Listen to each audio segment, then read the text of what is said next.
नमस्कार।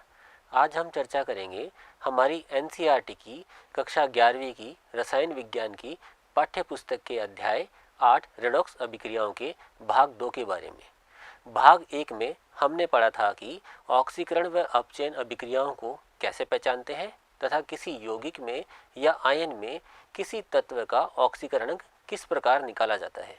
भाग 2 में हम चर्चा करेंगे रेडॉक्स अभिक्रियाओं को किस प्रकार संतुलित किया जाता है। रेडॉक्स अभिक्रियाओं को संतुलित करने की बहुत सारी हमारे पास विधियां हैं।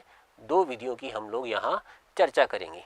रेडॉक्स अभिक्रियाओं को संतुलित करने की 2 विधियां हमारे सिलेबस में है। नंबर 1 ऑक्सीकरण संख्या विधि तथा दूसरी विधि है अर्ध अभिक्रिया विधि या जिसे हम लोग आयन इलेक्ट्रॉन विधि भी कहते हैं। दोनों ही विधियों का हम लोग एक एक करके अभिक्रियाओं को संतुलित करना सीखेंगे। पहले हम लोग देखते हैं ऑक्सीकरण संख्या विधि। इस विधि के द्वारा रेडॉक्स अभिक्रिया को किस प्रकार संतुलित किया जाता है। प्रत्येक विधि में हमारे पास बहुत सारे पद होते हैं। प्रथम पद में हम लोग आयनिक अभिक्रिया को लिखेंगे। द्वितीय पद में हम लोग अभिकारकों में सभी तत्वों की ऑक्सीकरण अंक को मालूम करेंगे जिनके ऑक्सीकरण अंक में परिवर्तन होता है तथा उन्हें उनके ऊपर लिख दिया जाता है। तीसरे पद में प्रति परमाणु या फिर पूरे अणु या आयन के लिए ऑक्सीकरण संख्या में कितनी वृद्धि या कमी हो रही है हम लोग उसकी गणना करेंगे। यदि ये बराबर नहीं होते हैं, ऑक्सीकरण अंक में होने वाली वृद्धि या कमी बराबर नहीं है, तो हम लोग उन्हें उपयुक्त संख्या से गुणा करके बराबर करेंगे। पद 4 में हम आवेश संतुलित करेंगे। अभिक्रिया अम्लीय माध्यम में हो तो H+ आयनों का प्रयोग करेंगे। यदि अभिक्रिया क्षारीय माध्यम में हो तो हम OH- आयनों का प्रयोग करेंगे। पद 5 अभिक्रियाओं या उत्पादों में पानी के अणुओं को जोड़कर हाइड्रोजन परमाणुओं की संख्याओं को संतुलित करेंगे। यानी कि हाइड्रोजन परमाणु किस प्रकार संतुलित होंगे? पानी के अणुओं को जोड़ करके, या तो अभिकारक की साइड में या फिर उत्पादों की साइड में हम लोग H2O को ऐड करेंगे। उदाहरण के लिए पोटेशियम डाइक्रोमेट की सोडियम सल्फाइड के साथ अम्लीय माध्यम में क्रिया करवाने पर क्रोमियम आयन बनता है और सल्फेट आयन बनता है। उसके लिए असंतुलित रासायनिक समीकरण हमें दी गई है। इस असंतुलित रासायनिक समीकरण को हम लोग ऑक्सीकरण संख्या विधि से संतुलित करना सीखेंगे। प्रथम पद में हम लोग असंतुलित रासायनिक समीकरण लिखते हैं। द्वितीय पद में ऑक्सीकरण संख्या निर्दिष्ट करेंगे उन पदार्थों के लिए जिनकी ऑक्सीकरण संख्या में परिवर्तन हो रहा है, जिससे कि हम लोग ऑक्सीकारक और अपचायक का पता लगा पाएं। समीकरण को देख करके हमें पता चलता है कि क्रोमियम तथा सल्फर की ऑक्सीकरण संख्या में परिवर्तन हो रहा है। इसलिए हम लोग क्रोमियम तथा सल्फर की ऑक्सीकरण संख्याओं को उनके ऊपर में निर्दिष्ट कर देते हैं या लिख देते हैं। आवेश को संतुलित करने के लिए पहले हम लोग दोनों तरफ अभिक्रिया के आवेश की गणना करते हैं। क्रोमेट आयन पर -2 आवेश होता है। 3 सल्फाइड आयन जिन पर आवेश -2 है। कुल हमारा आवेश -8 हो गया है अभिकारकों की तरफ, जबकि उत्पादों की तरफ 2 क्रोमियम आयन है जिन पर +3 आवेश है तथा 3 सल्फेट आयन है जिन पर -2 आवेश है। उत्पाद की तरफ हमारा कुल आवेश 0 है। क्रियाकारकों की तरफ -8 आवेश उपस्थित होने के कारण हम क्रियाकारकों की तरफ 8 H+ आयनों को जोड़कर आवेश को बराबर कर लेते हैं। H+ आयन जोड़ने से हमारी अभिक्रिया में दोनों तरफ आवेश संतुलित हो गया है। पद 5 में अभिक्रिया में हम लोग H+ आयनों को संतुलित करने के लिए जिस तरफ हमने H+ आयन जोड़े थे उसके विपरीत दिशा में H2O मॉलिक्यूल ऐड कर लेते हैं। 8 H+ आयनों के एडिशन के कारण हम लोग अभिक्रिया में उत्पाद की तरफ 4 H2O के अणु जोड़ करके अभिक्रिया को संतुलित करते हैं। ऑक्सीकरण अभिक्रियाओं को संतुलित करने के लिए 2 विधियों में से एक विधि के बारे में अभी हमने जाना है कि ऑक्सीकरण अंक विधि के द्वारा हम लोग किस प्रकार रासायनिक अभिक्रिया को संतुलित कर सकते हैं। अब हम लोग अर्ध अभिक्रिया विधि या आयन इलेक्ट्रॉन विधि के बारे में जानेंगे कि उससे हम लोग किस प्रकार से किसी रासायनिक अभिक्रिया को संतुलित कर सकते हैं। अर्ध अभिक्रिया विधि या आयन इलेक्ट्रॉन विधि द्वारा किसी रेडॉक्स अभिक्रिया को किस प्रकार संतुलित किया जाता है, इसके भी विभिन्न पद हैं। इन विभिन्न पदों के बारे में हम लोग जानते हैं कि सबसे पहले हमें क्या करना है, आयनिक अभिक्रिया को लिखना है जो कि असंतुलित रासायनिक अभिक्रिया है। दूसरे पद में हम उस अभिक्रिया को दो अर्ध अभिक्रियाओं में विभाजित करेंगे जिन्हें हम लोग ऑक्सीकरण अर्ध अभिक्रिया तथा अपचयन अर्ध अभिक्रिया कहते हैं। पद 3 में प्रत्येक अर्ध अभिक्रिया में हम उस परमाणु को संतुलित करेंगे जिसकी ऑक्सीकरण संख्या में बदलाव हो रहा है। पद 4 में प्रत्येक अर्ध समीकरण में सर्वप्रथम H2 को जोड़कर ऑक्सीजन परमाणुओं को संतुलित करते हैं तथा उसके बाद H+ आयनों को जोड़कर हाइड्रोजन परमाणुओं को संतुलित करते हैं यदि अभिक्रिया अम्लीय माध्यम में हो रही है तो। क्षारीय माध्यम में रासायनिक अभिक्रिया को संतुलित करने के लिए रासायनिक अभिक्रिया के दोनों ओर उतनी ही संख्या में OH आयन जोड़ते हैं जितनी संख्या में H+ आयन उपस्थित होते हैं। जहां H+ आयन और OH- आयन एक ही तरफ होते हैं, उन्हें संयोजित करके H2O में रूपांतरित कर दिया जाता है। पद 5 में प्रत्येक अर्ध अभिक्रिया में इलेक्ट्रॉनों को जोड़कर आवेश को संतुलित किया जाता है तथा दोनों अर्ध अभिक्रियाओं को किसी उपयुक्त संख्या से गुणा करके इलेक्ट्रॉनों की संख्या को समान किया जाता है। पद 6 में एक समग्र अभिक्रिया प्राप्त करने के लिए दोनों अर्ध अभिक्रियाओं को जोड़ते हैं तथा प्रत्येक पक्ष में इलेक्ट्रॉनों की संख्याओं को रद्द कर देते हैं। पद 7 में हम सत्यापित करेंगे कि अभिक्रिया में समान प्रकार और परमाणुओं और अभिकारकों के दोनों पक्षों पर आवेश समान है। एक उदाहरण के द्वारा हम लोग अर्ध अभिक्रिया विधि से किसी रासायनिक समीकरण को संतुलित करना देखते हैं। परमैंगनेट आयन क्षारीय माध्यम में आयोडाइड आयन I- का ऑक्सीकरण I2 में करता है तथा स्वयं मैग्नीज ऑक्साइड MnO2 में अपचयित हो जाता है। इस रेडॉक्स अभिक्रिया को निरूपित करने के लिए एक संतुलित रासायनिक समीकरण लिखना है तथा असंतुलित रासायनिक समीकरण निम्न प्रकार हमें दिया गया है। इसमें क्या हो रहा है, MnO4 माइनस I- से अभिक्रिया कर रहा है तथा परिवर्तित हो रहा है MnO2 प्लस I2 में। सर्वप्रथम हम आयनिक अभिक्रिया को लिखेंगे जैसी कि हमें दी गई थी, वैसा का वैसा हम उसे लिख देते हैं।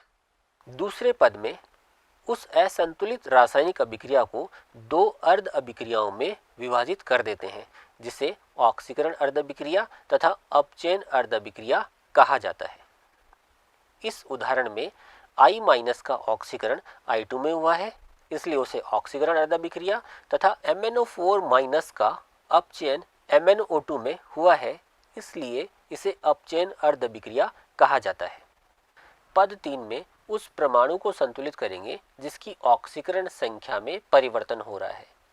ऑक्सीकरण अर्ध अभिक्रिया में आयोडीन को संतुलित करते हैं तथा अपचयन अभिक्रिया में हमारे पास मैग्नीज परमाणु पहले से ही संतुलित है क्योंकि क्रियाकारक तथा उत्पाद दोनों ही पक्षों में एक एक मैग्नीज परमाणु उपस्थित है। पद 4 में प्रत्येक आधे समीकरण में या प्रत्येक अर्ध समीकरण में H2O जोड़कर ऑक्सीजन को संतुलित करते हैं। प्रथम अर्ध समीकरण में ऑक्सीजन परमाणु उपस्थित नहीं है, इसलिए H2O जोड़ने की आवश्यकता नहीं है। द्वितीय अर्ध समीकरण में हमारे पास ऑक्सीजन परमाणु उपस्थित है, उन्हें संतुलित करने के लिए उत्पाद की तरफ में दो H2O अणुओं को जोड़ दिया जाता है। अब अतिरिक्त हाइड्रोजनों को संतुलित करने के लिए H+ आयनों का प्रयोग किया जाता है। क्रियाकारक तरफ में हम 4 H+ आयनों का योग करते हैं। इस तरह से हमारी अभिक्रिया में मैग्नीज, ऑक्सीजन तथा हाइड्रोजन सभी परमाणु संतुलित हो गए। अभिक्रिया हमारे पास क्षारीय माध्यम में हो रही है, इसलिए हमें H+ के साथ साथ OH आयन भी जोड़ने होते हैं। जितनी संख्या में हमारे पास H+ आयन उपस्थित होते हैं, उतनी ही संख्या में हम अभिक्रिया के दोनों ओर OH आयनों को जोड़ते हैं। H+ आयन तथा OH आयन दोनों को जोड़कर हम H2O के अणु में बदल देते हैं तथा अभिक्रिया को पुनः व्यवस्थित करके लिख दिया जाता है। यदि H2O के अणु अभिकारक तथा उत्पाद दोनों तरफ उपस्थित हो तो उन्हें एक दूसरे से काटकर संतुलित करके अभिक्रिया को लिखा जाता है। पद 5 में प्रत्येक अर्ध अभिक्रिया में इलेक्ट्रॉनों को जोड़कर आवेश को संतुलित किया जाता है। जैसे ऑक्सीकरण अर्ध अभिक्रिया में हमें 2 इलेक्ट्रॉन जोड़ करके आवेश को संतुलित करना पड़ा तथा अपचयन अर्ध अभिक्रिया में 3 इलेक्ट्रॉनों को जोड़ करके आवेश को संतुलित करना पड़ा। अब हम इन दोनों अर्ध अभिक्रियाओं को ऐसी संख्याओं से गुणा करेंगे कि इनमें इलेक्ट्रॉनों की संख्या समान हो जाए। इसके लिए हम लोग ऑक्सीकरण अर्ध अभिक्रिया को 3 से गुणा करते हैं तथा अपचयन अर्ध अभिक्रिया को 2 से गुणा करके लिखते हैं। इन गुणांकों से गुणा करने के बाद हमारी अर्ध समीकरण हमें इस प्रकार से प्राप्त हो जाती हैं। पद 6 में दोनों अर्ध अभिक्रियाओं को जोड़ देते हैं। दोनों अर्ध अभिक्रियाओं को जोड़ते समय हमें इलेक्ट्रॉनों की संख्याओं को एक दूसरे से रद्द कर देना होता है, क्योंकि एक अभिक्रिया में इलेक्ट्रॉन बाईं तरफ उपस्थित होते हैं तो दूसरी अर्ध अभिक्रिया में इलेक्ट्रॉन दाईं ओर उपस्थित होते हैं तथा संतुलित रासायनिक समीकरण हम प्राप्त कर लेते हैं। इस संतुलित रासायनिक समीकरण में सभी परमाणुओं की संख्याओं को तथा आवेश को जांचकर अभिक्रिया की सत्यता को प्रमाणित कर लिया जाता है। अभी हम लोगों ने अभिक्रियाओं को संतुलित करने की 2 विधियों के बारे में जाना, जिन्हें हम क्रमशः ऑक्सीकरण संख्या विधि तथा आयन इलेक्ट्रॉन विधि कहते हैं। तथा हमने देखा कि हम अभिक्रियाओं को 2 अलग अलग माध्यमों में भी संतुलित कर सकते हैं। कौन से माध्यम हो गए हमारे पास? अम्लीय माध्यम तथा क्षारीय माध्यम। हमारे पास कुल 2 विधियां हैं, ऑक्सीकरण संख्या विधि तथा आयन इलेक्ट्रॉन विधि, जिसे अर्ध अभिक्रिया विधि भी कहा जाता है, तथा 2 माध्यम है, अम्लीय माध्यम तथा क्षारीय माध्यम। इस प्रकार से किसी भी रासायनिक अभिक्रिया को संतुलित करने के लिए हमारे पास 4 तरीके से क्वेश्चन आ सकता है। क्या हो सकता है कि ऑक्सीकरण संख्या विधि से संतुलित करना हो, एक अम्लीय माध्यम में या क्षारीय माध्यम में। 2 क्वेश्चन इसके ऊपर बन गए। एक ये हो सकता है कि आयन इलेक्ट्रॉन विधि से संतुलित करना हो, अम्लीय माध्यम में या क्षारीय माध्यम में। 2 क्वेश्चन इसके ऊपर बन सकते हैं। तो इस प्रकार से हमारे पास 4 तरह के वैरायटी के क्वेश्चन यहाँ पर पुट हो सकते हैं अभिक्रियाओं को संतुलित करने के लिए। आइए हम एक और उदाहरण के द्वारा इसे और अच्छी तरह से समझने का प्रयास करते हैं। हमारे पास एक ये रासायनिक अभिक्रिया है जिसे हमें संतुलित करना है। रासायनिक अभिक्रिया में फास्फोरस हमारा जो वो P4 अणु के रूप में उपस्थित है, वो OH आयनों से क्रिया करके PS3 तथा H2PO2- में परिवर्तित हो जाता है। यह एक विशेष प्रकार की अभिक्रिया है। इस अभिक्रिया को जब आप ध्यान से देखते हैं तो हम पाते हैं कि यहाँ सिर्फ फास्फोरस का ही ऑक्सीकरण अंक परिवर्तित हो रहा है। अन्य किसी भी तत्व के ऑक्सीकरण अंक में किसी भी प्रकार का परिवर्तन नहीं आ रहा है। अर्थात फास्फोरस का ही ऑक्सीकरण हो रहा है तथा फास्फोरस का ही अपचयन हो रहा है। इस प्रकार की अभिक्रियाओं को असमानुपातन अभिक्रिया कहते हैं, जिसमें एक ही तत्व में ऑक्सीकरण होता है तथा एक ही तत्व में अपचयन होता है।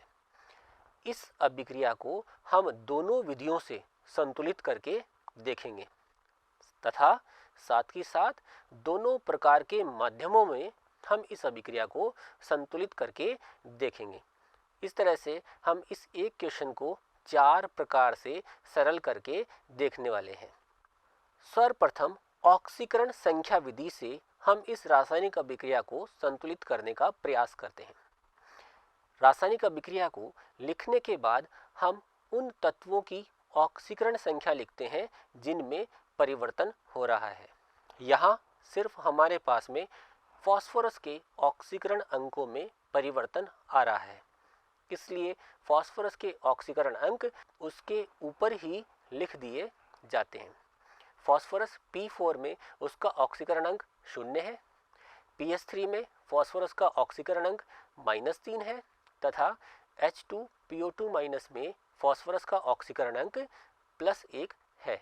अब हम एक अभिक्रिया लिखेंगे जिसमें कि P4 PS3 में परिवर्तित हो रहा है।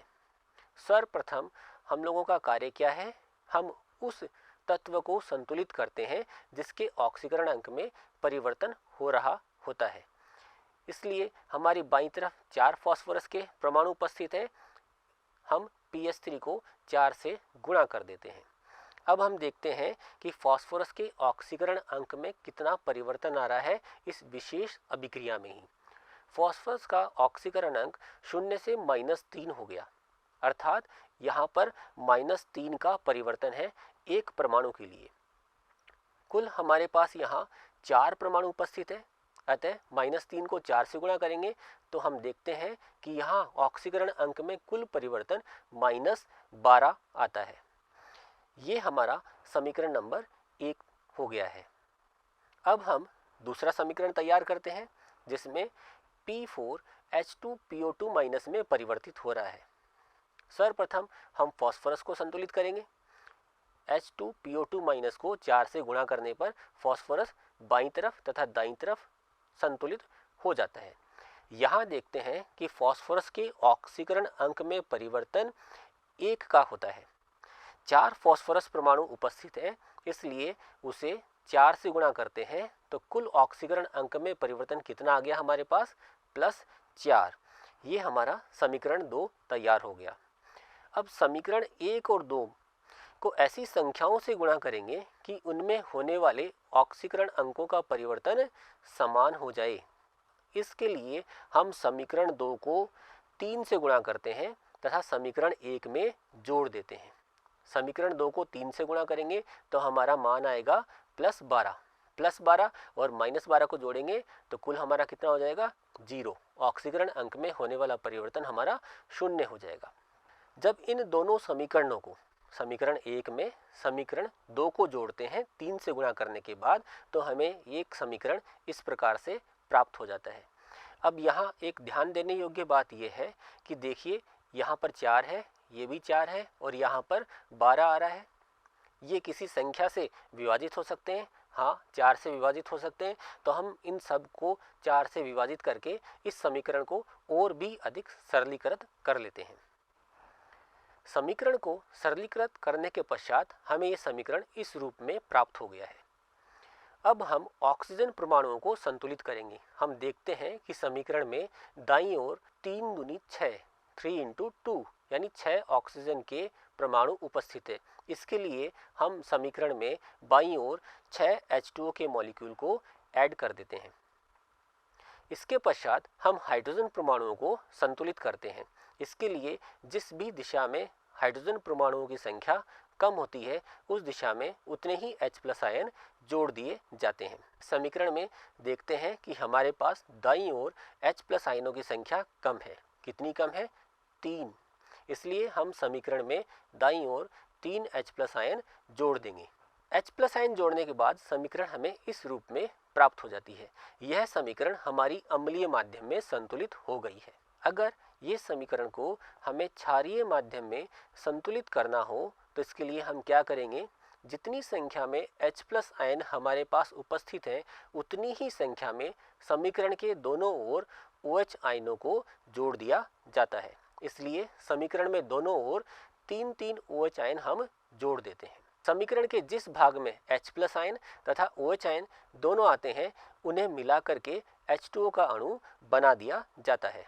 H2O अणु बनाने के बाद समीकरण हमें इस रूप में प्राप्त हो जाती है। अब हम देख रहे हैं कि समीकरण में बाईं ओर 6 H2O के अणु उपस्थित हैं तथा दाईं ओर 3 H2O के अणु उपस्थित हैं।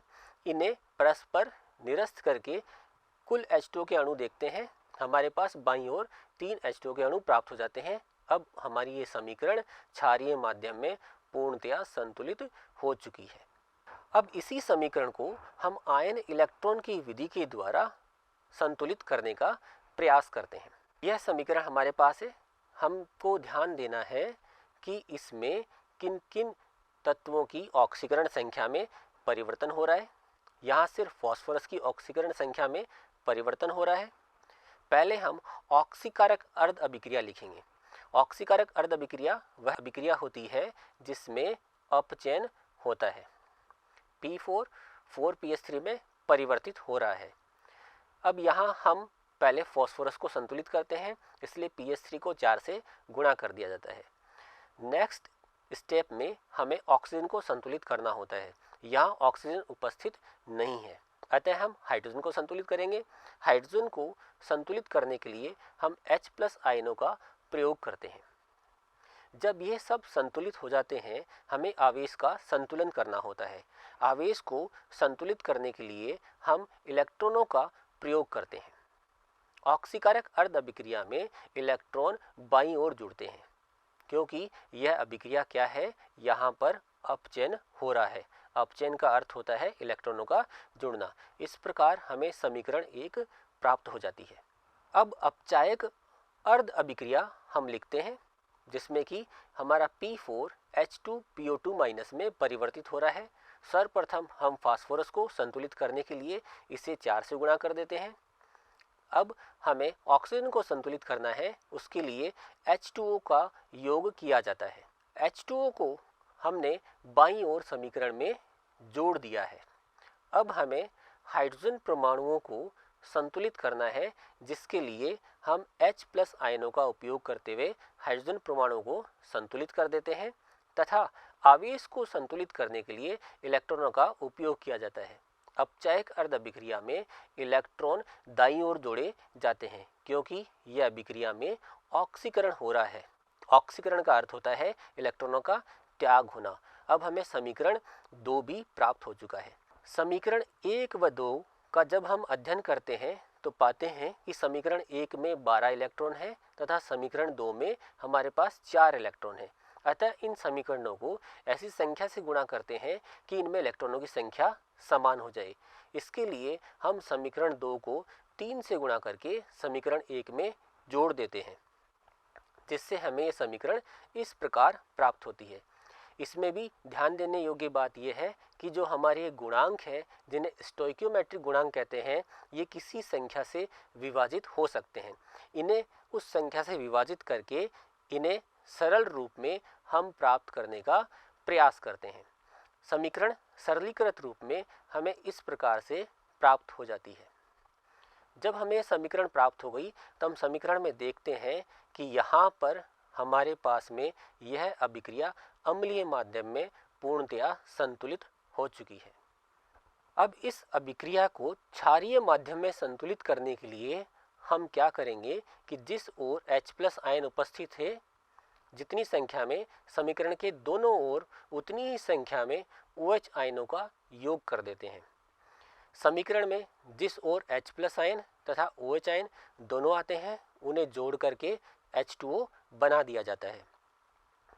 H2O बनने के बाद में यदि समीकरण में दोनों तरफ H2O उपस्थित है तो उन्हें एक दूसरे से निरस्त करते हैं तथा शेष बची हुई संख्या लिख दी जाती है।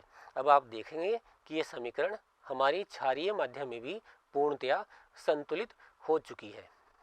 इस प्रकार आपने देखा कि हमने एक ही समीकरण को 2 विधियों द्वारा 2 माध्यमों में संतुलित किया है। अम्लीय माध्यम में भी संतुलित किया है तथा क्षारीय माध्यम में भी संतुलित किया गया है। इस अध्याय के भाग 1 में हमने जाना था कि ऑक्सीकरण तथा अपचयन में क्या अंतर होता है, ऑक्सीकारक तथा अपचायक पदार्थों की पहचान किस प्रकार की जाती है, किसी यौगिक या आयन में किसी तत्व का ऑक्सीकरण अंक किस प्रकार निकाला जाता है।